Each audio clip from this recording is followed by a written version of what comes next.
पाया, बहुत कुछ पाया, पर एक प्रभु को पाना रह गया।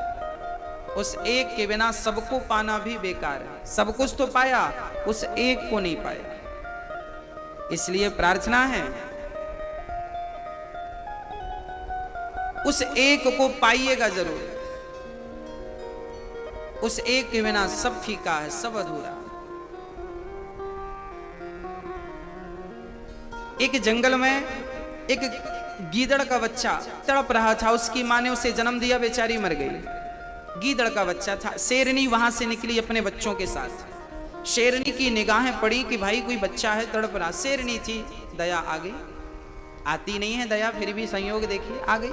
शेरनी ने अपने मुंह पे दबाया, उस गीदड़ के बच्चे को अपनी कुटिया पे ले आई गुफा पर अपना दूध पिलाकर गीदड़ के बच्चे को पाला। उसका भी एक बेटा था, शावक, शेर का बेटा, शेरनी का बच्चा।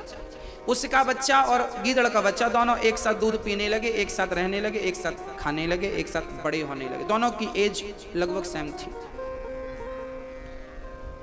शेरनी एक दिन अपनी गुफा पर थी, तभी उसकी गुफा की तरफ हाथियों का झुंड बढ़ने लगा। शेरनी डरी कि हमारा तो चौपट कर देगा। तो शेरनी ने अपने बेटे से कहा, जो कि अब शेर बन चुका था, बड़ा बन चुका था, बड़ा हो गया था। शेरनी ने अपने बेटे से कहा, जाओ जरा हाथियों को भगाओ। शेर चला तो गीदड़ का बच्चा बोला, मां मुझे आज्ञा दो, मैं हाथी को भगाऊंगा। शेरनी ने कहा, हाथी तेरे बस का नहीं है। गीदड़ का बच्चा बोला, ना मैंने भी तो तेरा दूध पिया है, मैं जाऊंगा। अब चला आगे आगे और गया, हाथी के सामने दहाड़ा। गीदड़ तो हुआ किया गीदड़ की तरह। हाथी ने कहा, तू कब से शेर बनने लगा? हाथी ने सूंड पे उठाया, घुमाया, धम्म से पटक दिया। गीदड़ का बच्चा लंगड़ाता हुआ घर आया। शेर का बच्चा बहुत हंसा और बाद में शेर के बच्चे ने हाथियों को वहां से भगाया, अपनी चिंगाड़ से, अपना रुतबा दिखाकर। अब शेरनी से गीदड़ का बच्चा कहने लगा, मां मेरे भाई ने तो हाथियों को पछाड़ दिया, मैं भी तो तेरा दूध पिया हूं, मैं भी तो तेरा बच्चा हूं, पर मैं क्यों नहीं उनसे लड़ पाया? हाथियों से मैं क्यों युद्ध नहीं कर पाया? तब उस शेरनी ने पुचकारते हुए कहा, बेटा तूने दूध तो मेरा पिया है, पर तू है गीदड़ का बच्चा। और आज तक के इतिहास में किसी गीदड़ ने हाथी का शिकार नहीं किया। हाथी का शिकार यदि किसी ने किया है तो केवल शेर ने किया है। गीदड़ ने कभी हाथी का शिकार नहीं किया। बस इसी तरह जैसे हाथी का शिकार गीदड़ कभी नहीं कर सकता, उसी प्रकार 84 लाख योनियों में कोई भी योनि भगवान का शिकार नहीं कर सकती। भगवान का शिकार कर सकता है तो केवल मनुष्य कर सकता है, अर्थात भगवान को पा सकता है तो केवल मनुष्य पा सकता है। मनुष्य के तन से ही, जैसे शेर के तन से ही हाथी से लड़ा जा सकता है, शेर के शरीर से ही हाथी से लड़ा जा सकता है, गीदड़ के शरीर से हाथी से नहीं लड़ा जा सकता। उसी प्रकार मनुष्य के शरीर से ही भगवान को पाया जा सकता है और किसी शरीर से भगवान को नहीं पाया जा सकता। 84 लाख योनियां हैं, केवल मनुष्य का शरीर ऐसा है जो ईश्वर को पाने की सामर्थ्यता रखता है। इसलिए आज मनुज प्रियव्रत जी ने अपने बच्चों को, ऋषभदेव जी ने अपने बच्चों को उपदेश दिया ऐसा कि भगवान को पाने आए हो सो पालो। अब भरत जी, सबसे बड़े का नाम भरत जी था। एक दिन भरत जी सबको छोड़कर जंगल की तरफ चल पड़े। भरत जी के नाम से हमारे देश का नाम भारत पड़ा। हमारे देश में 3 भरत हुए हैं, इन तीनों भरत के नाम से देश का नाम भारत पड़ा है। हमारे देश का नाम पहले क्या था? हमारे देश को पहले क्या बोलते थे? हाँ, सबसे पहले से जम्बू द्वीप बोला जाता था। जब से राम आए तब से आर्यवर्त कहने लगे। जब से भारत आए तो इसका नाम भारत पड़ा। 3 भरत, शकुंतला नंदन भरत, राम के भाई भरत और एक जड़ भरत, जिनकी कथा मैं अब सुनाऊंगा।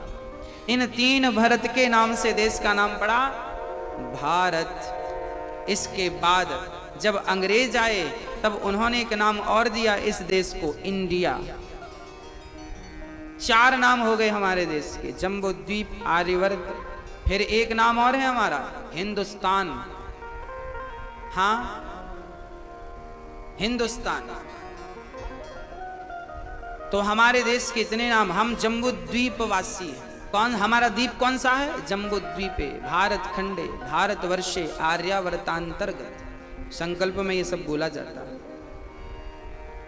तो प्रिय भक्तों, श्री भरत जी महाराज अपनी प्रजा का बहुत अच्छे से पालन करते थे।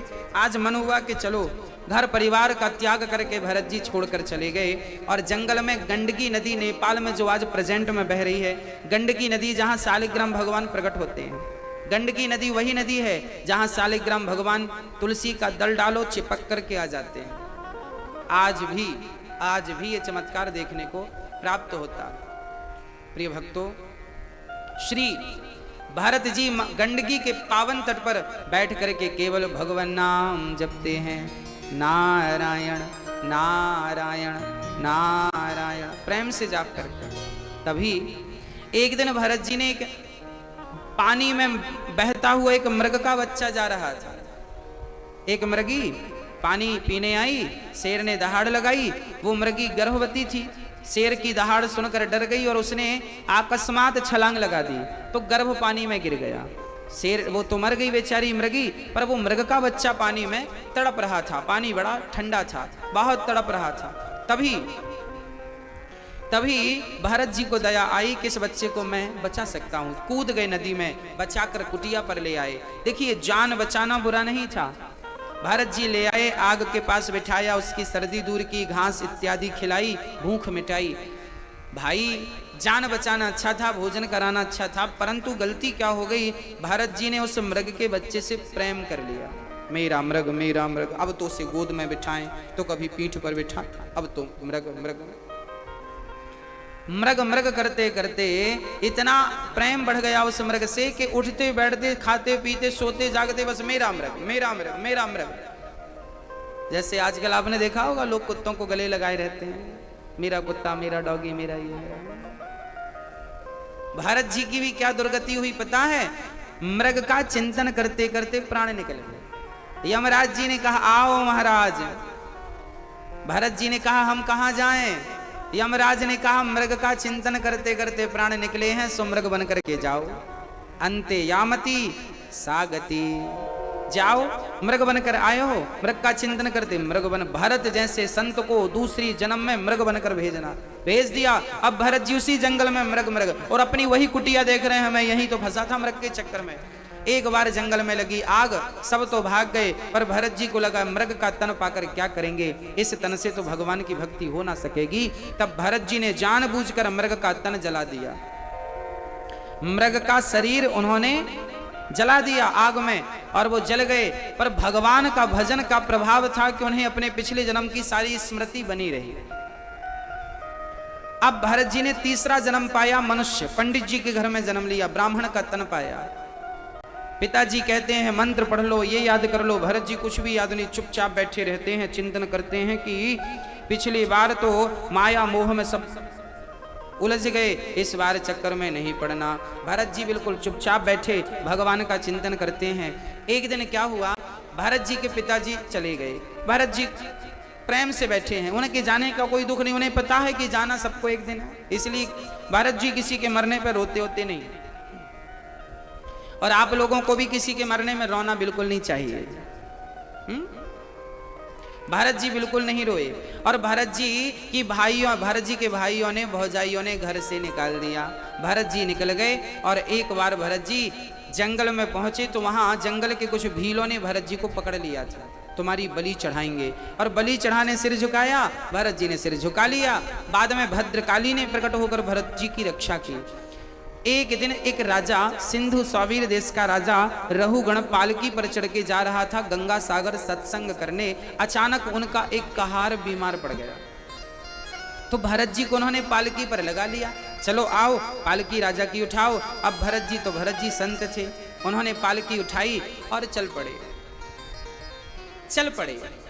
हाँ, चलते चलते चलते संत आदमी जमीन देखकर चलता है, कोई चींटी ना आ जाए पांव के नीचे, कोई हत्या ना हो जाए। एक चींटियों का समूह आया, भरत जी ने छलांग लगाई, ऐसी छलांग लगाई कि राजा रहुगण की पालकी सिर पे टकरा गई। राजा रहुगण बोला कौन है ये, उछल कूद क्यों कर रहा है? भरत जी ने कहा कहारों ने कहा महाराज ये नया नया भर्ती हुआ है, बिना इंटरव्यू का यही उछल कूद कर रहा है। अब की बार तो भरत जी ने ऐसी छलांग लगाई, राजा रहुगण का मस्तक फट गया, रक्त बहने लगा। अब तो रहुगण ने बड़ा गुस्से में कहा, मूर्ख, जानता नहीं मैं कौन हूं? मैं राजा हूं, अभी तुझे मृत्यु दंड दूंगा और तूने एक राजा का अपमान किया है। आज तक भरत जी चुप रहे और आज भरत जी ने अपनी वाणी खोली और भरत जी ने कहा, त्वयोदितं व्यक्तिमविप्रलब्धं भर्तुः समे स्याददिवीरभारः गन्तुर्यदि स्यादधिगम्य मध्वा पीवेतिरासौ न विदां प्रवादः। आज भरत जी ने पहली बार अपनी वाणी से कुछ कहा। भरत जी ने कहा, राजन, अच्छा राजा ने बोला था मैं तुम्हें मृत्यु दंड दूंगा। भरत जी ने कहा, महाराज ये बताओ आप मारोगे किसे? शरीर को मारोगे या फिर आत्मा को मारोगे? किसे मारने की बात कर रहे हैं आप? याद रखना भक्तों, शरीर अलग है, आत्मा बिल्कुल अलग है। दोनों एक दूसरे के पूरक हैं पर हैं बिल्कुल अलग अलग। मैं आपको और सरल ढंग से समझाता हूं। जैसे आपका मोबाइल और मोबाइल में पड़ी हुई सिम, दोनों अलग अलग हैं या नहीं? मोबाइल अलग चीज है और सिम अलग चीज है, पर हैं एक दूसरे के पूरक। सिम के बिना मोबाइल किसी काम का नहीं और मोबाइल के बिना सिम किसी काम की नहीं। हाँ या ना? हाँ। उसी तरह मोबाइल की तरह है ये शरीर और सिम की तरह है हमारी आत्मा। आत्मा निकल जाए तो मोबाइल तो पड़ा है। आदमी जब मर जाता है तो सिम ही तो निकलती है। सिम निकली तो नेटवर्क खत्म, आदमी मर गया, डिब्बा ले जाओ जला दो। मरने के बाद क्या रहता है और क्या नहीं रहता आप बताइए। मरने के बाद क्या नहीं रहता बताइए। मरने के बाद क्या नहीं रहता? जोर से बोलिए। मरने के बाद क्या नहीं रहता? आत्मा नहीं रहती। क्या रहता है? शरीर रहता। शरीर तो आपके सामने पड़ा है। हाँ? तो फिर ये बताओ, फिर मरा कौन? आप कहते हो ना मर गया, मरा कौन? कौन मरा? क्या आत्मा मरी या शरीर मरा? शरीर 5 चीजों से मिलकर बनता है सबका। पृथ्वी, जल, वायु, अग्नि, आकाश, क्षित जल पावक गगन समीरा, पंच रचित अति अधम शरीरा। शरीर हम सबका 5 चीजों से मिलकर बना है। पृथ्वी, वायु, अग्नि, पृथ्वी, जल, वायु, अग्नि, आकाश।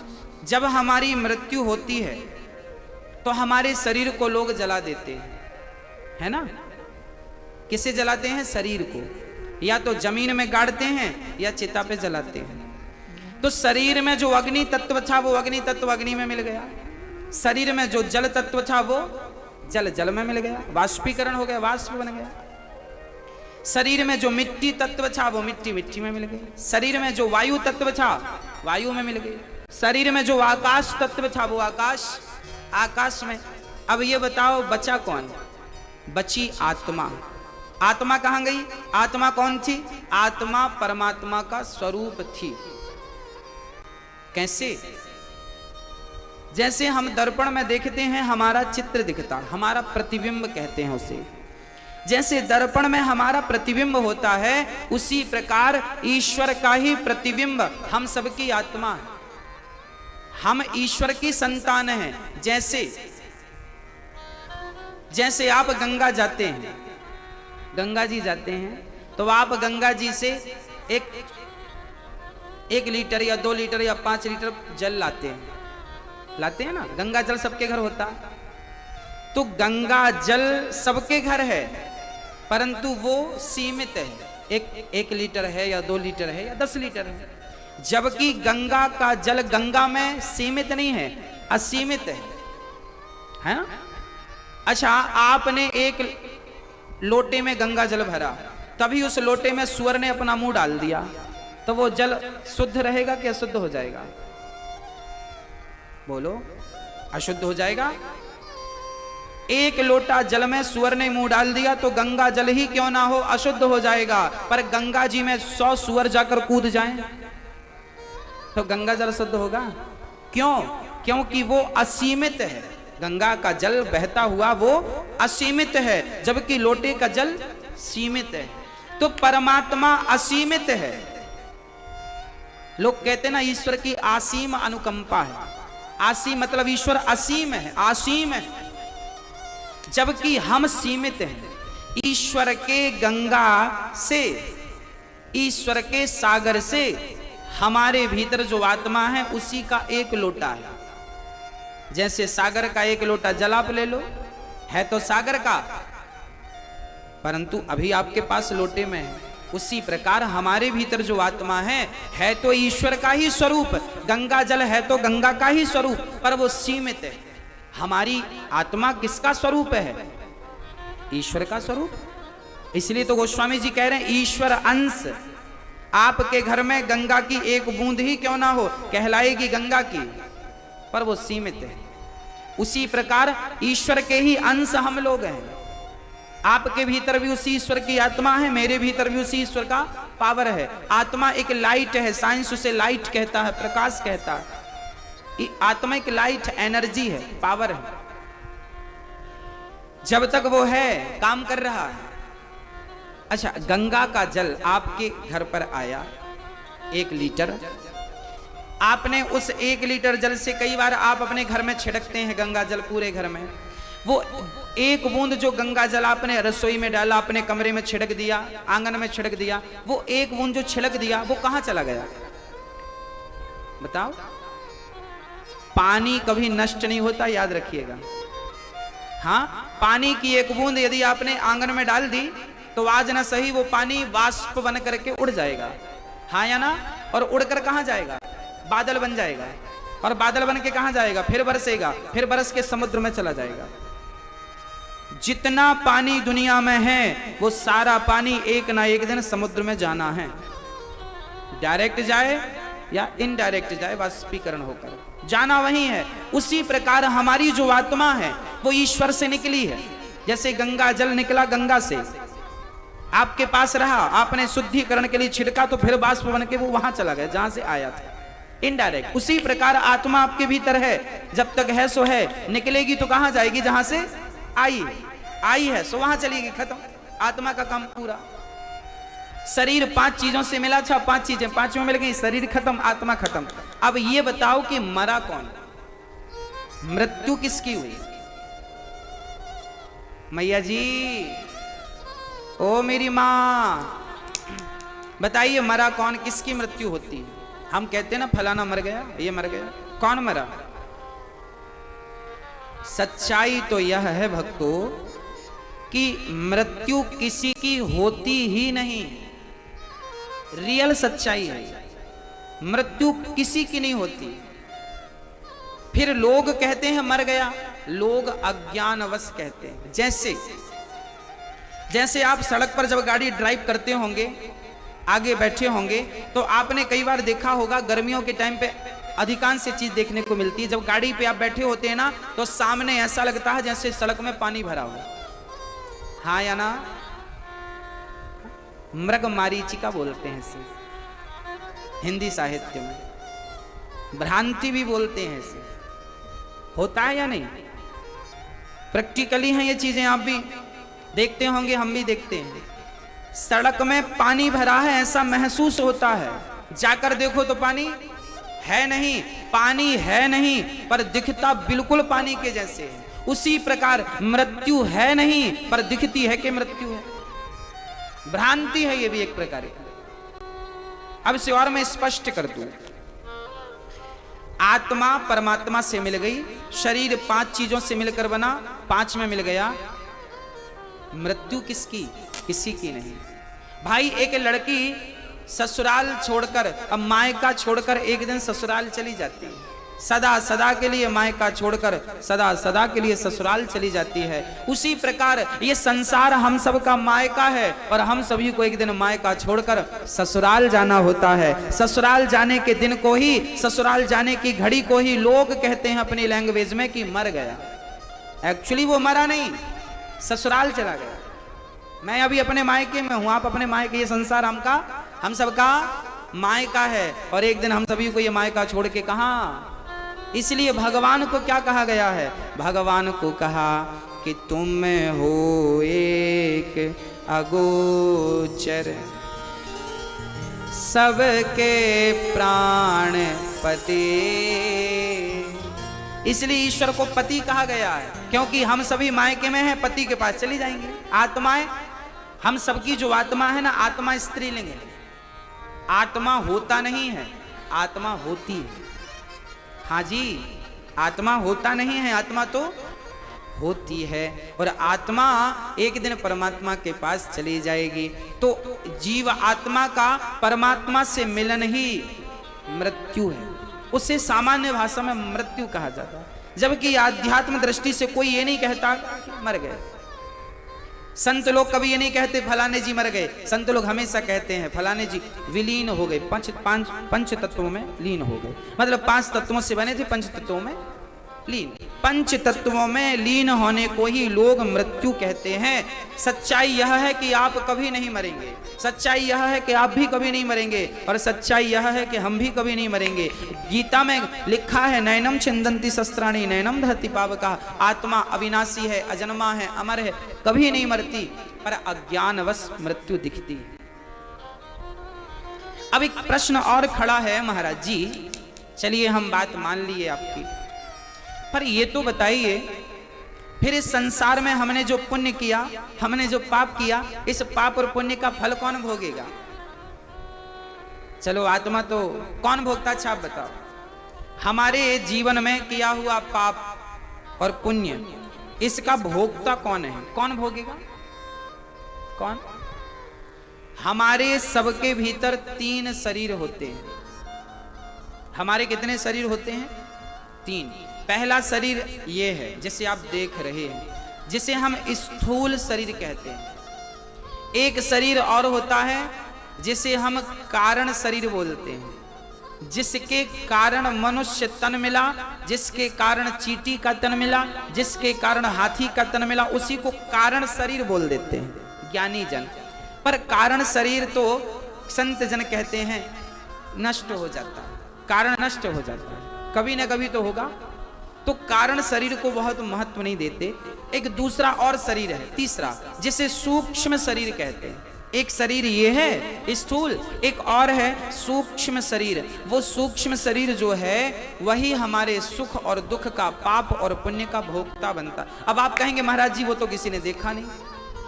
आप सबने देखा है और आज मैं भी आपको वो शरीर दिखाता हूं। देखिए कहाँ है वो, कहाँ छिप के बैठा है। अब देखो मैं आपको आपका शरीर दिखाता हूं। जब आप कभी सपना देखते हैं तो स्वप्न में आप अपने कमरे में सोए होते हैं, अपने कमरे में खिड़की दरवाजे बंद किए होते हैं। सपने में आप हरिद्वार चले गए, सपने में आप वृंदावन आ गए। तो ये बताओ कि आप तो अपने घर में थे, फिर ये सपने में हरिद्वार कौन चला गया? और आपको याद भी है कल मैंने सपना देखा, तो ये शरीर कौन था? एक शरीर तो आपका घर पे पड़ा था बिस्तर पर, एक हरिद्वार में गंगा नहा रहा था। तो 2 शरीर हो गए कि नहीं? आप ही तो कहते हैं कल हमने सपने में आपको देखा, कल हमने गंगा स्नान किया, कल आप ही तो कह रहे थे सपने में हमने उसको देखा, उसको देखा। कभी ना कभी तो कोई ना कोई सपना देखता ही होगा। इसका तात्पर्य यह है कि हमारा जो स्वप्न वाला शरीर है उसी को सूक्ष्म शरीर बोलते हैं, और वही शरीर, सूक्ष्म शरीर ही हमारे साथ, जब हमारा शरीर 5 तत्वों में चला जाता है तब हमारी आत्मा निकल जाती है। आत्मा निकलती है और कहाँ चली जाती है? लोग कहते हैं आत्मा निकल गई, निकल गई तो कहां गई? बोले उस सूक्ष्म शरीर में समा गई। मैं यहां से जाने की प्रक्रिया आपको बोल रहा हूं, ध्यान से समझिएगा। मृत्यु के बाद क्या होता है इस पर बहुत सारी रिसर्च चल रही हैं बड़े बड़े वैज्ञानिकों की, पर हमारे शास्त्र इस पर क्या समाधान रख रहे हैं वो हम आपके सामने स्पष्ट कर रहे हैं। हमारे जो शरीर है जब ये शरीर चला गया तो सूक्ष्म शरीर जो हमारे स्वप्न का दृष्टा था वो शरीर निकलता है, आत्मा भी निकलती है। आत्मा उस शरीर में जाकर मिल जाती है और उसी शरीर को यमराज जी ले जाते हैं। यमराज जी ले जाते हैं और सबसे पहले जैसे हमारे भारत के कानून में नियम है कि 24 घंटे के पहले किसी भी अपराधी को जज के सामने पेश करना ही पड़ेगा। हाँ या ना? हाँ या ना? उसी प्रकार यमराज जब जीवात्मा को ले जाते हैं, सूक्ष्म शरीर को ले जाते हैं, तो सूक्ष्म शरीर सबसे पहले यमराज जी उसे भगवान के सामने पेश करते हैं। भगवान नारायण के सामने, भगवान के सामने जब आप जाते हैं तो भगवान आपको बड़ा प्रेम करते हैं, हाल चाल पूछते हैं, कैसे हो, कैसी रही यात्रा? 100 साल की, 25 साल की, 50 साल की यात्रा ही तो है, कैसी रही? आप कहते हैं बढ़िया रही। अब भगवान बोले देख लेते हैं कितनी बढ़िया रही। फिर वहां भगवान ने आपके लिए बढ़िया सी चेयर रखी है, आपको बिठाते हैं, स्वयं भी बैठते हैं और एक सामने बहुत बड़ी टीवी लगी है, भगवान ने लगा रखी है। उस टीवी पर आपने जो जो किया था, हाँ, संसार में वो सब उसमें रिकॉर्ड होता। मतलब आपका जो सूक्ष्म शरीर है ना, वो एक मेमोरी कार्ड है। जैसे आपके मोबाइल में मोबाइल तो है, सिम तो है, एक तीसरी चीज भी है मेमोरी कार्ड, इंटरनल मेमोरी कहते हैं ना। मेमोरी, आपके मोबाइल का कैमरा जो भी फोटो क्लिक करता है ना, वो मेमोरी में जाके सेव होती हैं, वीडियो बनती है मेमोरी में, चाहे वो मोबाइल की अपनी मेमोरी में हो या मेमोरी कार्ड में होगी वहीं, डायरेक्ट कैमरे में सेट थोड़ी होती है मेमोरी। उसी प्रकार जो आपने पुण्य किया वो आपके सूक्ष्म शरीर में कैप्चर हो गई। जो पाप किया सूक्ष्म शरीर ने उसको ग्रहण कर लिया। फिर वही सूक्ष्म शरीर की पेन ड्राइव भगवान कॉपी करते हैं और अपने टीवी पे लगा देते हैं और आपके साथ बैठ के आपकी पिक्चर देखते हैं। देखो जन्म से लेकर मृत्यु तक आपने क्या क्या किया, कितना पुण्य किया, कितना पाप किया, कितनों का गला दबाया, कितनों को आपने रोटियां खिलाई, कितनों का आपने क्या किया, कितना अच्छा किया, कितना बुरा किया, आप सब कुछ वहां से देखते हैं। भगवान बोलते हैं देख तुझे किस लिए भेजा था, तू क्या करके आया, देख किसी का गला दबा रहा, देख किसी के संग झूठ बोल रहा, देख किसी के संग कपट कर रहा, देख तूने उसके पैसे तूने हड़प लिए, खा लिए।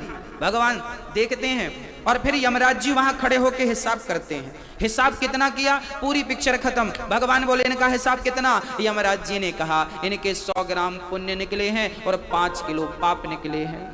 पाप कितने निकले? 5 किलो। और पुण्य कितने निकले? ओनली 100 ग्राम। भगवान ने कहा पाप ज्यादा है इसलिए आपको पहले पापों का फल भोगना पड़ेगा। तो 5 किलो जो पाप थे ना, उसी पापों का फल भोगने के लिए भगवान ने तुम्हें कहीं कुत्ता बनाया, कहीं बिल्ली बनाया, चमगादड़ बनाया, नाली का कीड़ा बनाया, मक्खी बनाया, मच्छर बनाया। ये सब भोग भूमि है, कर्म का फल भोगते रहो। जब 5 किलो पाप आपके खत्म हो गए, करोड़ों जन्म में, करोड़ों जन्म लेकर के चुकाना पड़ता है। जब पूरे 5 किलो पाप हो गए तब आप भगवान के पास गए। भगवान ने कहा अच्छा खत्म 5 किलो पाप, अब 100 ग्राम पुण्य बचे हैं, तो जाओ 100 ग्राम पुण्य लेकर फिर मनुष्य बन के जाओ, फिर कुछ अच्छा कर्म करो, फिर जाओ अच्छा कर्म करोगे। 100 ग्राम पुण्य को लेकर आए हो, अब चाहो तो इससे बढ़ा लो पुण्यों को, चाहो तो फिर 5 किलो कर लो पाप। तो अब पाप कमाना है या पुण्य कमाना है, आपकी अपनी स्वतंत्रता है, आपकी अपनी मर्जी है, आप बहुत स्वतंत्र हैं। श्री कहते हैं ना, बड़े भाग्य मानुष तन पावा। कोई पुण्य किया होगा आपने तब मनुष्य का तन मिला है, ऐसा सुना होगा आपने। 100 ग्राम पुण्य आपके पास है, यही पुण्य है आपका, उसके बल पर आपको मनुष्य का तन मिला है। और अब उस तन को पाकर भी पुण्य ना किया, अब देखो पाप बढ़ाना है कि पुण्य बढ़ाना है, मर्जी आपकी, जैसा करोगे वैसा भरोगे। एक राजा के 3 मंत्री थे। राजा ने तीनों मंत्रियों से कहा जाओ जंगल में एक बगीचा है बीच में, वहां बढ़िया फल लगे हैं, जाओ बढ़िया ताजे ताजे फल लेकर के आ जाओ। तीनों मंत्री एक सा झोला, टाइमिंग सबकी एक सी, 3 घंटे का टाइम सबके लिए, 3 घंटे का समय था, बढ़िया सा झोला था, बगीचे में ताजे ताजे फल लगे थे। तीनों मंत्री गए। 3 में से एक मंत्री तो बड़ा ईमानदार था, पेड़ पर चढ़ गया और ताजे ताजे फल झोले में भरने लगा। एक मंत्री जरा आलसी था, सोचा 3 घंटे बहुत हैं, हवा चलेगी तो गिर जाएंगे फल, तो समेट लूंगा, थोड़ा आराम कर लूं, लेट गया, नींद आ गई, सो गया। तीसरा मंत्री बड़ा पंचायती था, वो द्वारपाल से पंचायत करने लगा, कितना वृक्ष है, कितना टर्नओवर है, कितना आता है, कितना जाता है, सब हिसाब किताब। तीनों का समय पूरा हुआ। एक ने तो बढ़िया ताजे फल भरे, एक जो सो रहा था उसने कहा ज्यादा मेहनत करने की क्या जरूरत है, जमीन पे जो फल पड़े थे उन्हीं को भर लिया। उसमें से कुछ सड़े थे, कुछ ठीक थे, कोई परसों का गिरा था, कोई नरसों का गिरा था, कोई आज का गिरा था, हवा से समेट लिया। सब में थोड़ी थोड़ी मिट्टी लग गई थी, पका हुआ फल गिरेगा तो स्वाभाविक है फूट जाएगा, सबने भर। अच्छा, तीसरा मंत्री जो था पंचायत करने वाला, वो पंचायत में इतना खो गया कि भूल गया कि आया किस लिए। 2 घंटा निकल गए, ओनली 1 घंटा बचा। अब इतने में तो जो गिरे थे वो भी नहीं मिला, क्योंकि दूसरे ने समेट लिया। इसने जल्दी से जाकर अपने झोले में कुछ मिट्टी, कुछ पत्थर नीचे भर लिए और कुछ फल मिले तो ऊपर से सजा लिया। उसको लगा राजा तो ऐसे ही टाइम पास के लिए भेज देता, कोई करेगा थोड़ी कुछ। तीनों मंत्रियों ने फल भरे, एक ने ताजे ताजे फल भरे, एक ने बासे फल भरे, एक ने नीचे मिट्टी पत्थर, ऊपर कुछ ठीक फल भरे। तीनों राजा के सामने खड़े हुए। राजा ने कहा आ गए? हाँ हाँ आ गए। राजा ने अपने चौथे मंत्री से कहा इन तीनों को जेल में डाल दो और अलग अलग जेल में डालना और खाने को वही देना जो इनके झोले में इन्होंने भरा। अब तीनों मंत्रियों को अलग अलग जेल में बंद कर दिया गया और खाने को क्या दिया? एक के तो फल ताजे थे तो वो तो बढ़िया, सुबह 2 खाता, शाम को 2 खाता, मस्त। एक के बासे फल थे तो 1 दिन तो खा लिया, 2 दिन तो खा लिया। बासे ही फल थे, कब तक चलेंगे, सड़ने लगे। अब सड़े खाए तो बीमार पड़ जाए। और विडंबना तो तीसरे की थी, पंचायती की। वो तो मिट्टी पत्थर भर के लाया था, उसे लगा राजा देखेगा थोड़ी। हाँ, अब वो मिट्टी पत्थर खाए क्या, बेचारा भूख से तड़प तड़प करके मर गया। दूसरा बासे फल खाया तो बीमार पड़ गया। और तीसरा जो समेटा था बढ़िया वाले, वो स्वस्थ था। अब आपसे मेरा प्रश्न इतना है कि तीसरा जो मर गया भूख से, उसकी मृत्यु का जिम्मेदार कौन है? बताइए मैया जी, कौन है? वो स्वयं। और दूसरा बीमार पड़ गया, उसकी बीमारी का जिम्मेदार कौन? वो स्वयं। और तीसरा आनंद से रह रहा है, जेल में भी सुखी से रह रहा, उसकी खुशियों का जिम्मेदार वो स्वयं। राजा ने तुम तीनों को एक ही बगीचे में भेजा था फल समेटने के लिए। अब तुम ना समेटो तो इसमें किसकी गलती? उसी प्रकार भगवान हम सब के राजा हैं और हम सबको उन्होंने झोला देकर, झोला क्या है? ईश्वर ने हमें 3 घंटे का समय, अर्थात किसी को 10 साल के लिए, किसी को 50 साल के लिए, किसी को 100 साल के लिए, हमें भगवान ने संसार के एक बगीचे में भेजा। संसार एक बगीचा है, इस बगीचे में हमें भगवान ने उम्र देकर भेजी है। अब यहाँ भेजा है अच्छे अच्छे फल समेटने के लिए, पर यहाँ तुम आकर सो जाओ, यहाँ आकर तुम पंचायत करने लगो, अच्छे अच्छे कर्म ही ना करो, तो भाई तुम जो करोगे फिर वही तुम्हें भोगना पड़ेगा। फिर तुम दोष ना देना कि तुम्हारे कारण, जैसे वो मरा तो खुद की गलती से, बीमार पड़ा तो खुद की गलती से, ऐसे आप भी अपने अपने दुखों के जिम्मेदार आप स्वयं ही हैं। आपके दुखों का जिम्मेदार कोई नहीं है। आप जैसा करेंगे वैसा भरेंगे। समय भगवान ने सबको दिया है, किसी ने सदुपयोग कर लिया तो मौज कर रहा है, किसी ने सदुपयोग नहीं किया तो रो रहा है। फल सबके सामने है, फल सबके सामने। आपके सामने भी अच्छे अच्छे कर्म करने का अवसर है, आप करें ना करें। भागवत सुनने का अवसर आपके सामने है, दान पुण्य करने का अवसर, करें तो ठीक है, नहीं करें तो फिर आपकी मर्जी। इसलिए भगवान रामचरितमानस में लिखा है, ओ ना काहू को सुख दुख कर दाता, निज कृत कर्म भोग सब भ्राता। हाँ,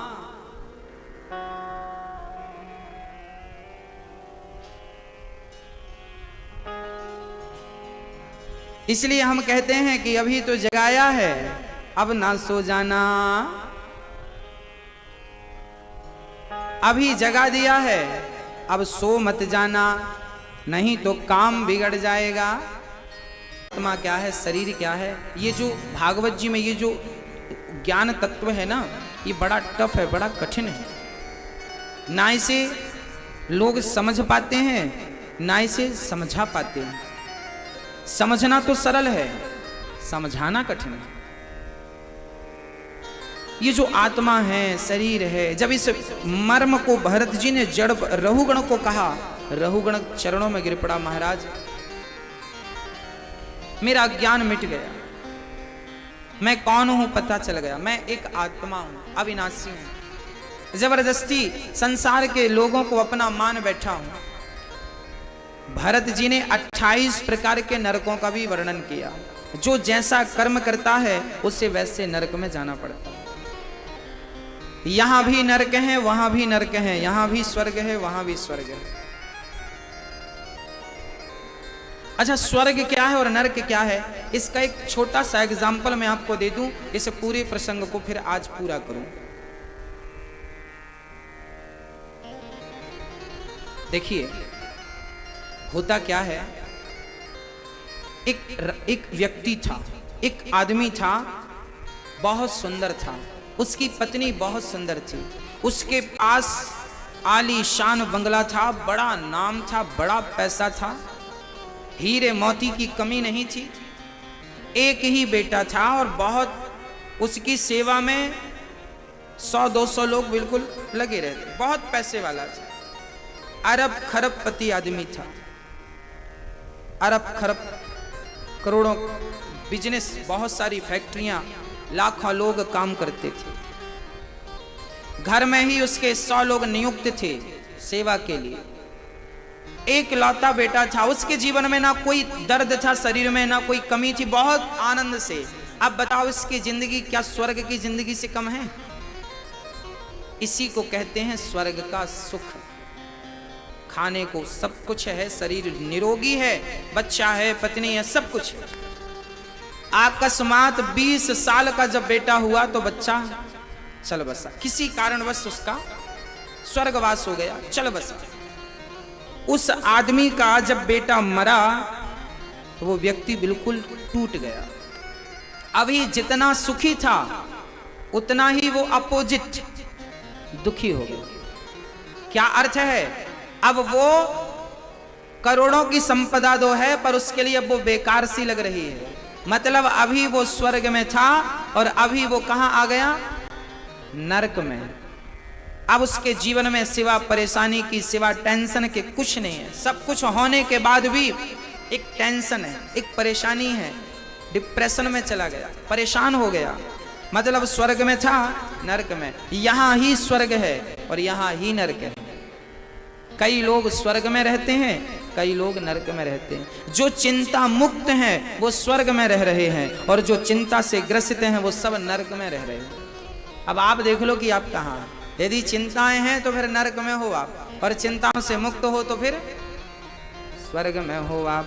इसलिए चिंता नहीं, चिंतन होना चाहिए ईश्वर का। आप लोग बड़ी चिंताएं करते हैं। अच्छा एक बात बताओ, क्या आपके चिंता करने से आपकी चिंता मिट जाती है? यदि मिट जाए तो चिंता कर लो। नहीं, चिंता करने से चिंता नहीं मिटती। अच्छा ये एक बात और, आज मैं आप सभी 135 करोड़ लोगों से प्रश्न कर रहा हूं, पूरे भारत से प्रश्न है। बताइए, क्या आपकी चिंता करने से क्या आपकी चिंता कम होती है या चिंता मिट जाती है? हाँ? अच्छा एक बात और बताओ, ये बताओ मुझे आप सभी लोग कि आपका चाहा हुआ, आपका सोचा हुआ, आपके मन की क्या होती है? आप चाह रहे हैं कि हमारे पास ये हो, कई बार आपकी मन की इच्छाएं पूरी नहीं होती। आप चाहते हैं कि ऐसा हो जाता पर वैसा नहीं होता, जैसा रिजल्ट आप चाहते हैं वैसा नहीं मिलता।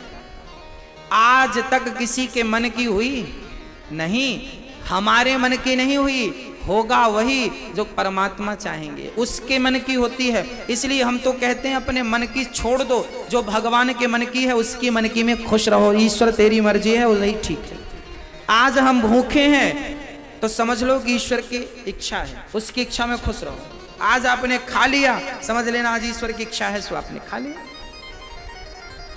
अपनी ना चलाओ, भगवान की जो चल रही है उसमें अपनी मर्जी को मिला दो, चिंताएं छोड़ दो।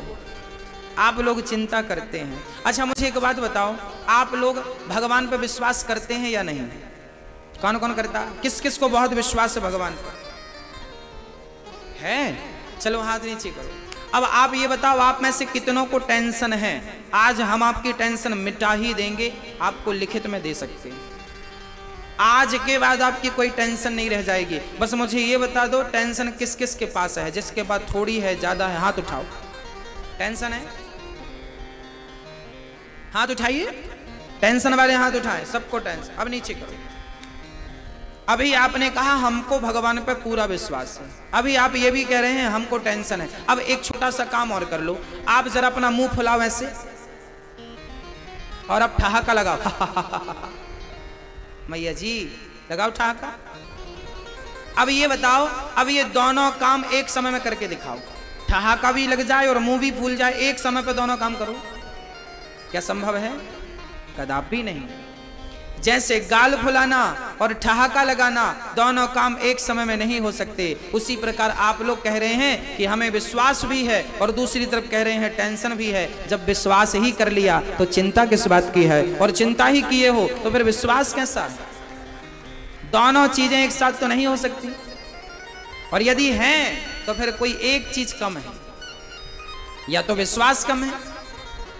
अरे भाई, द्रौपदी की साड़ी खिंची, द्रौपदी को विश्वास था कि आएंगे तो चिंता नहीं थी। उसने तो कह दिया साड़ी खिंच जाए, इज्जत लुट जाए तो इज्जत मेरी क्या है? इज्जत तो तेरी है। लोग तो ये कहेंगे कि बुलाया तो था कृष्ण को, आया कहां? इज्जत मेरी थोड़ी जाएगी, मेरी तो इज्जत ही नहीं है, इज्जत तो तेरी है। तो जब विश्वास के साथ आपने भगवान पे काम दिया, सौंप दिया, तो फिर चिंता मत करो। चिंता है तो आपका विश्वास जरा कम है। मैं तो आपसे निवेदन करूं कि चिंता समाप्त कर दो। जो होगा अच्छा होगा, जो हो रहा है अच्छा हो रहा है, और जो होने वाला है बढ़िया है, कोई दिक्कत। जो हुआ था वो भी बढ़िया हो रहा, अच्छा कल होगा, अच्छा। इसलिए टेंशन फ्री हो जाओ, चिंता मुक्त हो जाओ, विश्वास के साथ भगवान जो करेंगे अच्छा करेंगे। ऐसे में चिंता मिटेगी। आप सोचो चिंता मिट जाए। चिंता, कई लोगों को चिंताएं हैं, बेटी सयानी हो गई, शादी कर दें, विवाह कर दें। भाई आप क्यों चिंता कर रहे हैं? समय होगा। आप हाँ अपना प्रयास करते रहो, प्रयास करो। प्रयास अलग है, चिंता अलग है। आपको प्रयास तो करना है, चिंता नहीं करना है। टेंशन बिल्कुल नहीं लेना, हाँ प्रयास करना है। कर्मण्येवाधिकारस्ते मा फलेषु कदाचन। तू कर्म कर, पर बिना टेंशन के कर्म कर, क्योंकि काम के पीछे सफलता देना मेरा काम है। तू अपना कर्म कर। अब आप ही टेंशन करने, ऐसा समझ, टेंशन करने वाले व्यक्ति को देख के हमें ऐसा लगता है कि मानो यही सब कुछ किए जा रहा है। भगवान मंदिर में बैठे हंस रहे हैं, मुस्कुरा रहे हैं। आपने देखा होगा भगवान हमेशा स्माइल करते हैं। क्यों? मानो भगवान ये, कई बार आप कहते हैं ना हम कर रहे हैं हमारे मन की, भगवान ये कह रहे हैं कि तुम कितना भी अपना जोर लगा लो, पर होगा वही जो मैं चाहूंगा। इसलिए मुस्कुरा रहे हैं, जबरदस्ती परेशान हो रहा है। भगवान मुस्कुरा रहे हैं, जबरदस्ती मर रहा, परेशान हो रहा। क्यों परेशान हो रहे हो? होगा वही, इसलिए मुस्कुरा रहे हैं। वो क्यों परेशान हो रहा है? तुम भी मुस्कुराओ। भगवान स्माइल देके ये भी कहना चाहते हैं कि जिंदगी हंसते हंसते गुजार दो, हर मुसीबत में भी मुस्कान होठों पे बनी रहे, फिर देखो जिंदगी कितनी आसान बनती है। 28 प्रकार के नरकों से यदि कोई बचाएगा तो वो भगवान का नाम है। अजामिल जैसे पापी ने भगवान का नाम जपा, उस पापी को, अजामिल जैसे पापी को भगवान के नाम ने मुक्त कर दिया। इसलिए नाम का सहारा कभी कभी कभी मत छोड़िएगा।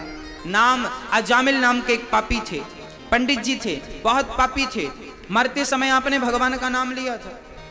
विमान आया, विमान पर बैठ के चलेगा, केवल नाम। चित्रकेतु नाम के, एक बार सुखदेव भगवान कहते हैं, राजन एक बार इंद्र ने अपने गुरु का अपमान कर दिया। इंद्र ने गुरु का अपमान कर दिया। गुरु जी नाराज होकर चले गए। तब इमरजेंसी इंद्र ने विश्वरूप को अपना गुरु बनाया। विश्वरूप जी ने गुरु बन करके नारायण कवच की दीक्षा दी और इंद्र को बलवान किया।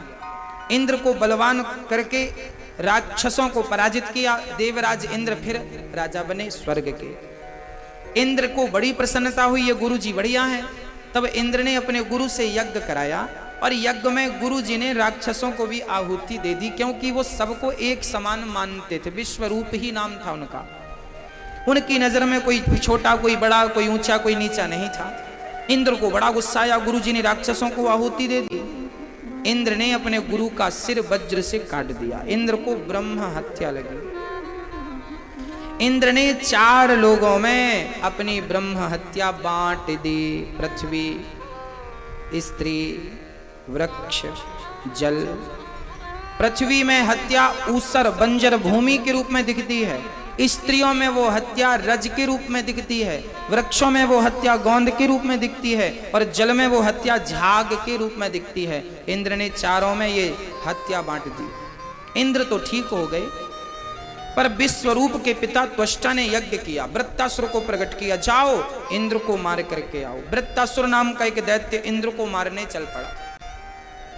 इंद्र ने तुरंत ब्रह्मा जी की शरणागति की, प्रभु क्या करूं, देखिए मुझे मारने आ रहा। तब ब्रह्मा जी ने कहा कि दधीची ऋषि अपनी हड्डियां दे दें तो उनकी हड्डियों से वज्र बनाया जाए, उसी वज्र से ये दैत्य मरेगा, अन्यथा ये मरेगा नहीं। इंद्र गए, दधीची ऋषि से कहा महाराज अपनी हड्डियां हमें दे दो। अब बताओ कोई आपसे कहे कि अपनी हड्डियां दे दो, आप उसकी हड्डी बसली तोड़ डालेंगे? हमारे देश में ऐसे ऐसे संत थे जिन्होंने दान। दधीची ऋषि ने कहा क्यों चाहिए हड्डियां? बोले देवताओं का भला होगा। ऋषि ने कहा कोई बात नहीं, यदि आपके भले के लिए मेरी हड्डियां चाहिए तो मैं अपनी हड्डियां देता हूं। दधीची ऋषि ने हड्डियों को दान किया। हड्डियां कैसे निकाली गई?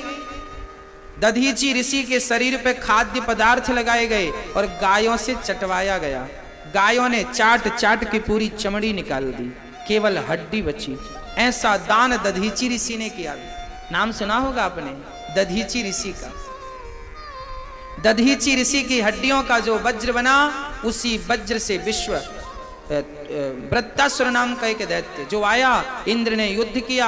अच्छा, उस हड्डियों में चूंकि संत की हड्डियां थी तो कई बार ना हड्डी में बुखार चली जाती, डॉक्टर कहते हैं बुखार हड्डी में चली गई। ऐसे ही भजन करते करते करते करते भगवान का नाम और भगवान का रूप हड्डियों में चला जाता। तो वृत्तासुर ने जब वो हड्डियों के वज्र को देखा ना तो उस हड्डी में उन्हें भगवान का दर्शन हो गया, क्योंकि वो संत की हड्डियां थी, भगवान के भजन में तल्लीन थे। वृत्तासुर ने हड्डियों में नारायण का दर्शन किया और भगवान की स्तुति की। असो भवितास्मि भूया अहम हरे तब। कितनी बढ़िया बात है। आज वृत्तासुर ने भगवान का दर्शन करके भगवान से, मानो उसने भगवान से कहा हे प्रभु मुझे अपने चरणों की भक्ति देकर मुझे कृतार्थ करो। हे नाथ, हे गोविंद, सदा मैं आपका चिंतन करता रहूं, मुझे ऐसा वर दे दो। आप अपनी भक्ति ना दे सकें कोई बात नहीं, अपने दासों के भक्तों की भक्ति दे दीजिए। हाँ, अब राजा परीक्षित ने सुखदेव जी से प्रश्न किया, गुरु जी हमें ये बताओ, ये वृत्तासुर तो राक्षस था, फिर इसने भगवान की स्तुति क्यों की? क्योंकि राक्षस लोग तो भगवान को मानते नहीं। तब सुखदेव जी ने कहा, राजन ये वृत्तासुर इस जन्म में तो राक्षस था, पिछले जन्म में एक बहुत बड़ा भगत था, चित्रकेतु नाम का एक राजा था। इस राजा की बहुत सारी पत्नियां थीं, पर दुर्भाग्य ये था बेटा किसी को नहीं था। एक दिन एक महात्मा जी से कहा हमें बेटा हो जाए। संत ने एक फल दे दिया, खिला दो पत्नी को बेटा होगा। ठीक है, फल खिलाया पत्नी को, समय पर बेटा हुआ। राजा बड़े प्रसन्न, बुढ़ापे में बेटा हुआ। संतों ने कहा था कि जो बेटा होगा वो सुख भी देगा और दुख भी देगा, पर राजा का ध्यान सुख में तो चला गया, दुख सुन नहीं पाए। जब बालक 5 वर्ष का हुआ तब राजा की पत्नियां बहुत थीं। एक रानी को बेटा हुआ, अब राजा उसी को ज्यादा प्रेम करते हैं, दूसरी रानी को देखते नहीं है, तो उन रानियों के अंदर जलन हुई और उन रानियों ने उस बच्चे को जहर दे करके मार डाला। रानियों ने जब बच्चे को मारा, बच्चा नन्हा सा जहर खा के ऐसा सोया, कभी जागा नहीं। प्रिय भक्तों, राजा रोए, बेटा चला गया, मां रोई, बेटा चला गया। नारद जी आए, राजन क्या कर रहे हो? राजा ने कहा महाराज मेरा 5 साल का बेटा मर गया। नारद जी ने कहा मर गया सो मर गया, इसकी आयु इतनी थी, इससे ज्यादा नहीं थी। चरणों में गिर पड़े, राजा ना आप तो महात्मा हैं, मेरे बच्चे को जीवन दान दीजिए, बच्चे को जिंदा कीजिए। नारद जी ने कहा ठीक है, हाथ में जल लेकर छोड़ा, संकल्पित किया। नारद जी के संकल्प से मरा हुआ बच्चा जीवित हो गया। पिताजी दौड़ पड़े, बेटा आ तुझे अपनी छाती से लगा लो, हृदय से लगा लो। तभी उस बच्चे ने जिंदा होकर कहा, पिताजी बोले आ गले से लगाएं। उस बच्चे ने कहा, पिताजी ये बताओ आप किस जन्म के पिता हैं और मुझे पुत्र क्यों कह रहे हैं? पिता ने कहा मैं तेरा पिता हूं। उस बच्चे ने कहा, पिताजी कितनी बार हमारा और आपका जन्म हो चुका है, कितनी बार हम आए यहाँ चले गए यहाँ से, किस किस जन्म का हिसाब रखेंगे बताइए? कितने बार आप मेरे माँ बाप बने, कितनी बार मैं आपका माँ बाप बना। उस बच्चे ने कहा, पिताजी मेरा पिछला जन्म का कोई हिसाब था, वो मैं चुकाने आया था। क्या हिसाब था? तब उस बच्चे ने कहा, पिताजी पिछले जन्म में मैं भिखारी था, आपके घर भीख मांगी तो आपने मुझे गेहूं के आटे की 5 रोटियां दी, थोड़ा सा मुझे गेहूं का आटा दिया और साथ में गाय का गोबर, सूखा हुआ गोबर, ओपले दिए। मैंने उस कंडे पर आग लगाई ओपलों में और रोटियां बनाई तो 5 रोटियां बनी आपके आटे से। 5 रोटियां भगवान को भोग लगाकर खाई तो 5 वर्ष तक आपका बेटा बन के 5 रोटियों का हिसाब हमने चुकाया। और आपने जो कंडे, ओपला, गोबर, सोखा दिया था उसमें चींटियां बहुत थी, हमने ध्यान दिया नहीं, आग लगा दी, सारी चींटियां जल गईं। इस जन्म में वो चींटियां आपकी पत्नी बनकर आई हैं और मैंने उन्हें जलाकर मारा तो उन्होंने मुझे जहर देकर मार दिया।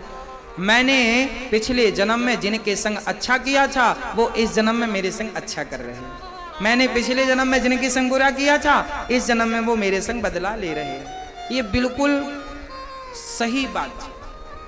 आपके संग आपने पिछले जन्म में जिनके संग बुरा किया था इस जन्म में आप अधिकांश आपने देखा होगा किसी की सास बुरी है, किसी की बहू बुरी है, किसी का पति बुरा। ये कौन लोग हैं? तुमने किसी के संग बुरा किया होगा तो इस जन्म में वो तुम्हारी सास बन करके आई, अब हम करेंगे तुम्हारी संग। तुमने किसी के संग बुरा किया होगा तो इस जन्म में वो बहू बन के आ गई, अब हम करेंगे तुम्हारे संग बुरा। तुमने किसी के संग बुरा किया होगा तो तुम्हारा पति बन के आ गया। बुरा आपके साथ तभी होता है जब आपने किसी के साथ किया हो। अब आपने कहेंगे महाराज जी हमने तो किसी के संग बुरा नहीं किया। अरे भैया तो इस जन्म की थोड़ी हिसाब किताब होती है, इस जन्म का तो अगले जन्म में होगा। जो कल किया था पिछले जन्म में उसका आज। अब आप कहें महाराज जी हम तो अगला पिछला जन्म मानते ही नहीं। कुछ लोग ऐसे हैं जो अगला जन्म नहीं मानते पिछला। कुछ लोग कहते जन्म मरम तो होते नहीं, सब आप बेवकूफ बना रहे हैं। हाँ, अगला पिछला जन्म तो कुछ होते ही नहीं, हम तो मानते नहीं। अच्छा एक बात बताओ, आप ना माने तो क्या फर्क पड़ता है? आपके मानने और ना मानने से होगा क्या? क्या सृष्टि की गति रुक जाएगी आपके ना मानने से? पिछला जन्म होता है, अगला जन्म होता है, मैं इसका सबूत दे सकता हूं आपको। सबूत लीजिए, हर बात में सबूत के साथ करूंगा ताकि आपको सारे डाउट्स क्लियर हो जाए, कोई संदेह ना रह जाए।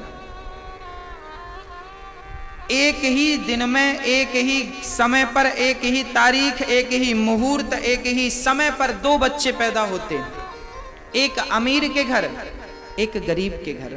अब मुझे आप ये बताओ कि गरीब के घर जो बच्चा पैदा हुआ है इसने जन्म लेते ही कौन सा पाप कर लिया कि ये गरीब बन गया? और अमीर घर का बच्चा पैदा होती कौन सा पुण्य कर लिया कि पैदा होती वो अमीर सोने के चम्मच में दूध पीता है अमीर का बच्चा, और गरीब का बच्चा लकड़ी का झूला भी इसे नसीब नहीं होता। हाँ या ना? क्या? हाँ। अब ये बताओ कि बच्चे ने तो अभी जन्म लिया है, एक ही तारीख पर 2 बच्चों ने जन्म लिया, एक ही मुहूर्त पर 2 बच्चों ने, फिर एक गरीब कैसे बन गया? अमीर कैसे बन गया? पिछले जन्म का ही कर्म इस जन्म में तुम्हें अमीर और गरीब, सुख और दुख देगा ना। कोई 56 भोग खा रहा है और किसी को रोटियां 2 वक्त की नसीब नहीं हो रही है, क्यों? भगवान भी तो आपके घर में 10 कर्मचारी हैं, 10 कर्मचारी को 10 प्रकार की पेमेंट आप ही देते हो कि नहीं? जिसका काम मैनेजर जो ज्यादा काम करता है उसे आप 50,000 रुपए महीना दे रहे हैं, जो उससे कम काम कर रहा है उससे आप 30,000 रुपए महीना दे रहे हैं, उससे कम काम है 40,000 रुपए, 20,000 रुपए महीना, और जो झाड़ू पोंछे में है उन्हें आप 10,000, 15,000 रुपए महीना ही दे रहे हैं। हाँ या ना? मतलब जिसका जैसा कर्म है उसका वैसा दाम है। हाँ या ना? बोलो भाई हाँ या ना? सरकार भी तो ऐसी कर रही है। जितनी बड़ी पोस्ट उतना ज्यादा पैसा। आईपीएस को ज्यादा मिलता, उससे नीचे वाले को कम, उससे नीचे वाले को कम, उससे नीचे वाले को कम कम कम कम कम कम। हाँ या ना?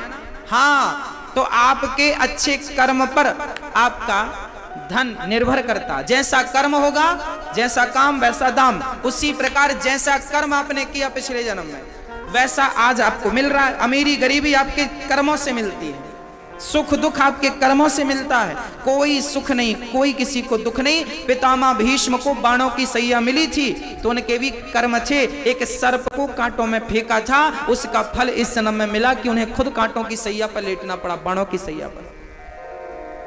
हाँ, तो आप और हमें पिछला जन्म अगला जन्म होता है। इस बात से यह सिद्ध होता है कि एक गरीब बना तुरंत पैदा होते, एक अमीर बना, मतलब कर्मों के कारण।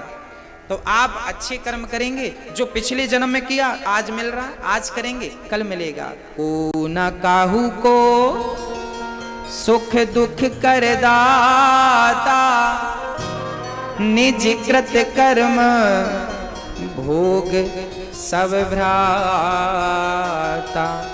कोई किसी को सुख नहीं देता, कोई किसी को, अपने ही कर्मों से लोग सुख और दुख पाते हैं। इसलिए हम आरोप ना लगाएं। पिछले जन्म में किसी के संग बुरा कर दिया तो सास बहू का गला दबा रही है, वो बुरे कर्म ही सास बन के प्रकट भय है। और किसी के संग बुरा कर दिया तो बहू सास का गला दबा रही है। मतलब आपके बुरे कर्म ही कई बार सास बनकर, ससुर बनकर, बहू बनकर, बेटा, कई बार बेटा माँ बाप को दुख देते हैं, माँ बाप पे हाथ उठा देते हैं, बच्चे शराब पी के माँ बाप को दुत्कारते हैं। हाँ, आपके कर्म ही किसी जन्म के इस जन्म में आपको बेटा बनकर दुख दे रहे हैं। हाँ, पर जीवन में ये बात याद रखना कि यदि आपके किसी जन्म में कोई कर्म बिगड़ गए होंगे तो उसका दुख आज तो आपको मिला है, पर मैं आपसे प्रार्थना कर रहा हूं कि अब ये जन्म जो मिला है इसमें सवर जाइएगा, संभल जाइएगा। अब किसी के संग बुरा ना कीजिएगा। आपके संग कोई बुरा कर रहा है तो होने दीजिएगा, सहते जाइए। प्रत्युत्तर देने से भी कोई फायदा नहीं, लड़ने झगड़ने से क्या होगा। हाँ,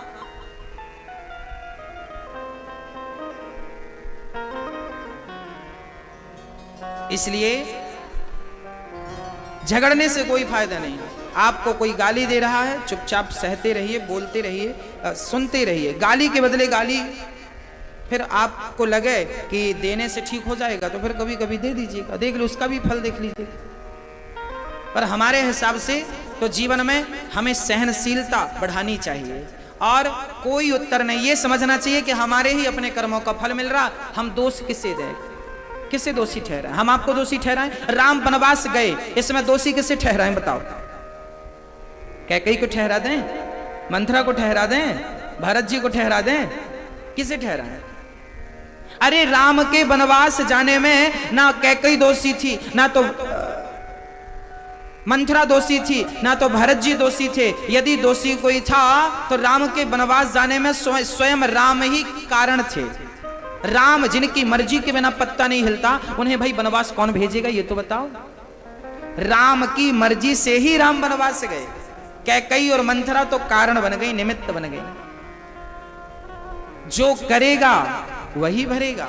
राम को जंगल का दुख लिखा था, नारद जी ने श्राप दे दिया था एक बार भगवान नारायण को। एक बार नारद, रामचरितमानस में सब लिखा है, एक बार नारद जी का मन हुआ था विवाह करने का। मेरी भी पत्नी होती, मेरे भी बच्चे होते, मेरा भी घर होता, मेरी भी गृहस्थी होती, छोटे छोटे बच्चे होते। अब नारद जी का मन हुआ, नारद जी बोले हम शादी करेंगे। एक लड़की भी पसंद कर ली, नाम था विश्व मोहिनी। चले शादी करने, भगवान के पास आए, भगवान जी हमें अपना वाला रूप दे दो। उस जमाने में कोई मेकअप वेकअप चलता नहीं होगा। तो नारद जी बोले एक काम करो, आप बहुत सुंदर हैं तो आप अपना वाला रूप हमें दे दीजिए। भगवान ने अपना अच्छा वाला तो नहीं दिया, बंदर वाला दे दिया, बंदर बना दिया नारद जी को। अब नारद जी गए, बैठ गए बंदर बन के। विश्व मोहिनी ने देखा, राम राम राम राम, मेरी शादी में बंदर भी आए। देखा भी नहीं उस लाइन को। नारद जी पीछे पीछे डोले, हमें माला पहनाओ, हमें माला पहनाओ। पहनाया नहीं। नारायण जी आए तो नारायण जी को माला डाल दिया। नारद जी बड़े आग बबूला हो गए, लो आपकी तो इतनी सारी शादियां हो गई थी, क्या जरूरत थी? हम तो एक करना चाह रहे थे, उसको भी छीन लिया हमसे। श्राप दे दिया, हमें बंदर बना दिया। जाओ, जैसे मैं आज स्त्री के वियोग में तड़प रहा हूं, तुम्हें भी अपनी नारी के वियोग में तड़पना पड़ेगा। और जैसे मुझे बंदर बनाया है, तुम्हें बंदर भालुओं का, तुम्हें भी बंदर भालुओं का सहयोग लेना पड़ेगा। ये नारद जी का श्राप था नारायण को, इसलिए उस श्राप को सत्य करने के लिए लीला तो करनी ही थी। लीला नहीं करते तो नारद जी का श्राप झूठा हो जाता। हाँ जी, इसलिए राम के वनवास जाने में ना मंथरा, ना कैकेयी, ना कोई, स्वयं राम जिम्मेदार है। स्वयं राम सर्वांतर्यामी है, राम सब जानते हैं। हाँ, दोषी किसी को ना। इसका तात्पर्य यह है कि हमारे जीवन के दुख का जिम्मेदार मैं ही हूं। हम तो आपसे ये निवेदन कर रहे हैं, दोषी न ठहराया जाए किसी को, केवल हम ही दोषी हैं बस। हमारे संत गाते हैं, बुरा जो देखन मैं चला, बुरा ना मिलिया कोई। सबसे बुरा कोई है तो स्वयं मैं हूं, दोषी कोई है मैं हूं। अपनी बुराइयों को ठीक करो, अपने आप को ठीक करो, अपने कर्मों को ठीक करो। यदि आपका वर्तमान अच्छा कर लिया आपने, तो कल भविष्य अच्छा अपने आप हो जाएगा, क्योंकि वर्तमान से भविष्य होता है। प्रेजेंट बेहतर तो फ्यूचर भी बेहतर। प्रेजेंट बिगड़ा, वर्तमान बिगड़ा तो भविष्य बिगड़ा। इसलिए आज को संभालो। आज कैसे हैं आप? आज आपकी विचारधारा कैसी है? आज अच्छे हैं, कल भी अच्छे रहेंगे। आज ही बिगड़ गए, कल खराब। इसलिए प्रेजेंट पे ध्यान दीजिए, वर्तमान पे ध्यान दीजिए। नारद जी ने समझाया, समझ में आ गया। एक बार भगवान वही फिर वृत्तासुर, चित्रकेतु वृत्तासुर बने, और आज भगवान दधीची के वज्र से उनका उद्धार हुआ, उनकी सदगति हो गई। एक बार भगवान प्रहलाद के लिए नरसिंह बनकर खंबा चीर कर प्रकट हुए थे। एक प्रहलाद नाम के भक्त थे। प्रहलाद के पिता का नाम था हिरण्यकश्यप। हिरण्यकशिपु बोलते हैं। हिरण्यकश्यपु जो थे बहुत दुष्ट प्रकृति के थे। आपका पुत्र बहुत बड़ा भक्त था, चलते फिरते सोते जागते प्रहलाद जी भगवान नाम का जाप करते थे। प्रहलाद जी बचपन से ही भगवान के भजन में मस्त थे। एक दिन पिता ने सुन लिया कि मेरा बेटा भगवान का नाम जप रहा, बुलाया, यहाँ ये तू नारायण नारायण जपता क्यों जपता? पिताजी, यही नारायण हम सबका कल्याण करने वाले हैं, इन्हीं को भगवान कहते हैं। इसका आप भी चिंतन किया करें, जाप किया करें। उठाकर पटक दिया हिरण्यकश्यप। आज के बाद तूने मेरे सामने इसका नाम लिया, मार डालूंगा। प्रहलाद ने कहा, पिताजी आप क्या मारेंगे? जिस भगवान ने मां के पेट में पानी के भीतर मरने नहीं दिया। पानी के भीतर जानते हो, मां के पेट में एक झिल्ली होती है, उसके भीतर एक बच्चा होता है, पानी के भीतर ऐसे हाथ पांव चलाता है। जब भगवान ने वहां नहीं मरने दिया, तो क्या भगवान यहां मरने देगा? रक्षक वो है तो बाल भी वहां का कोई नहीं करे, और मारने वाला वो है, बचाने वाला कोई नहीं। बड़ी बड़ी बातें करता है। हिरण्यकश्यप ने अपनी बहन होलिका को बुलवाया। होलिका को वरदान था आग जलाएगी नहीं, गोद में लेकर बैठ गई, और प्रहलाद जी गोद में नारायण नारायण नारायण का जाप करने लगे। परिणाम यह हुआ, होलिका तो जल के राख हो गई, प्रहलाद का बाल भी बांका ना हो सका। होलिका जल गई, प्रहलाद बच गए। जब आप भगवान का नाम विश्वास के साथ जपते हैं, जीवन में स्थिति अनुकूल हो या स्थिति प्रतिकूल हो, आप भगवान का नाम कभी ना छोड़िए। प्रहलाद जी ने दुख में भी भगवान को छोड़ा नहीं। हाँ, भगवान तो फूलों में रखे चाहे कांटों में रखे, आप तो खुश रहने की आदत बना लीजिए। प्रहलाद जी को सांपों के बीच में डाल दिया। कीर्तन का प्रभाव ऐसा था, वो जहरीले सांप भी प्रहलाद के दोस्त बन गए, उनके संग नाचने लगे। आपसे मेरी बार बार एक ही प्रार्थना रहती है कि आप अपने घर में आधा घंटा कीर्तन जरूर कीजिए, भगवान का नाम जरूर लीजिए। कीर्तन करने से आपके घर का वातावरण बिल्कुल शुद्ध हो जाएगा, और घर में कभी भी नेगेटिविटी प्रवेश नहीं करेगी, नकारात्मक ऊर्जा प्रवेश नहीं करेगी। प्रहलाद क्या करते थे? केवल कीर्तन करते थे। सांपों के बीच में है तो कीर्तन, पहाड़ से पिता ने फेंकवा दिया तो कीर्तन, होलिका गोद में लेकर बैठी तो कीर्तन, हाथी के पांव के नीचे दबाना चाहा तो कीर्तन, और बाल भी बांका नहीं हुआ। क्यों? हम भी यही कहें, धाम से चले जाएं, उसके बाद फिर आप स्वतंत्र हैं। आप अपने कर्तव्यों को छोड़कर यदि समाधि भी लगा रहे हैं तो वो गलत है। हाँ, भगवान कभी ये नहीं कहते कि तू अपने कर्तव्यों को छोड़ दे। गीता में भगवान ने क्लियर कह दिया कर्मण्यवादी का, तू अपना कर्म मत छोड़ना। कर्म कब छोड़ना? इसलिए संत तभी बनना चाहिए जब मां की आज्ञा मिल जाए। आद्य शंकराचार्य जी ने मां की आज्ञा ली तब सन्यास लिया था। गोस्वामी तुलसीदास जी ने पत्नी की आज्ञा ली तब सन्यास लिया था।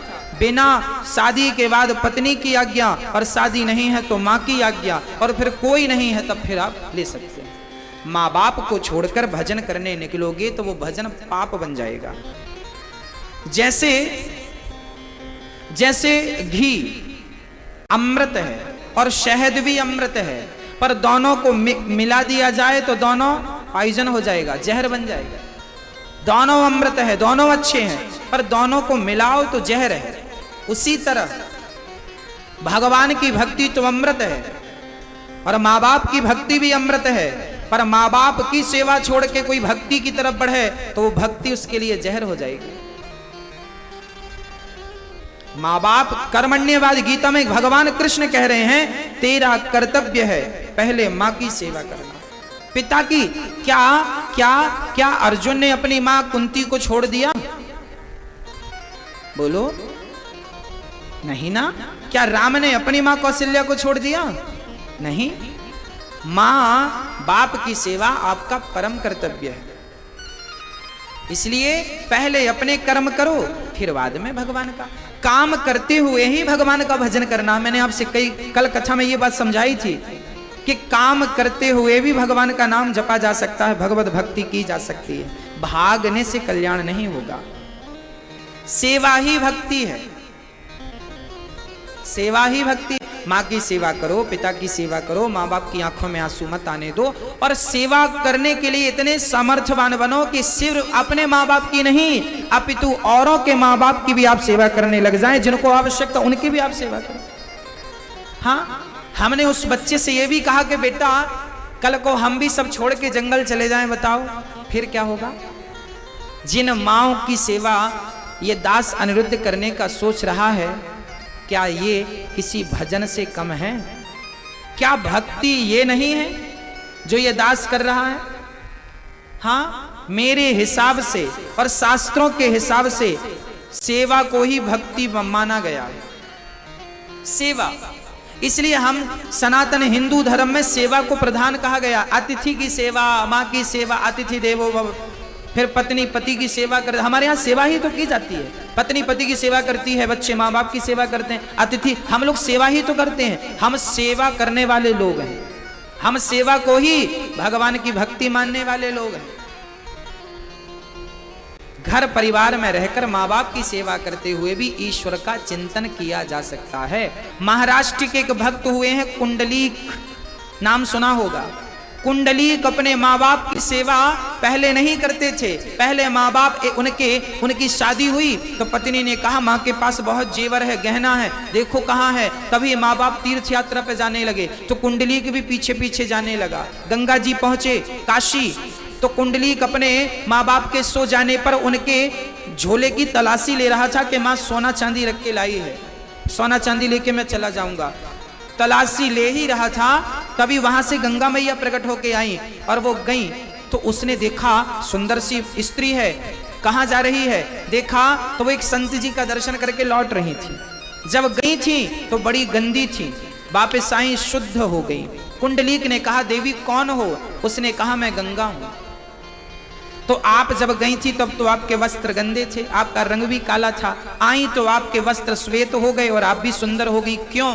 तब गंगा मैया ने कहा बेटा जब तुम जैसे बेटे गंगा स्नान करते हैं ना तो मैं गंदी हो जाया करती हूँ, और जब मैं ऐसे संतों के दर्शन करती हूँ तो शुद्ध हो जाया करती हूँ।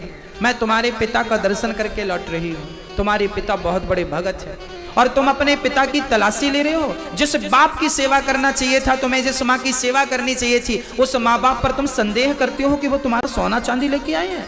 सेवा करने की जगह तुम उनको घर से निकाल दिया और तुम्हारे माँ बाप यहाँ देखो भूखे प्यासे सो रहे हैं। तुम जैसे नालायक बेटे जब गंगा में पांव रखते हैं तो मैं अशुद्ध हो जाती हूँ, और तुम्हारे जैसे, तुम्हारे पिता जैसे धर्मात्मा लोगों का जब मैं दर्शन करती हूँ शुद्ध हो जाया करती हूँ। तो आज मैं तुम्हारे होने से मैं बहुत अशुद्ध हो गई हूँ। उस दिन से कुंडली का भाव जागा कि राम राम राम क्या कर रहा हूँ, माँ बाप की सेवा नहीं करता।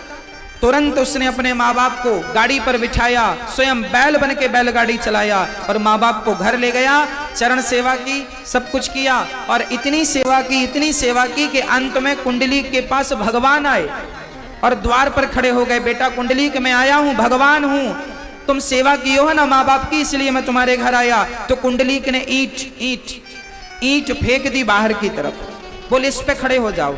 तो भगवान ईंट पर खड़े हो गए, कमर पे हाथ रख लिया और वही भगवान जब माँ बाप सो गए तब माँ बाप के सोने पर कुंडली का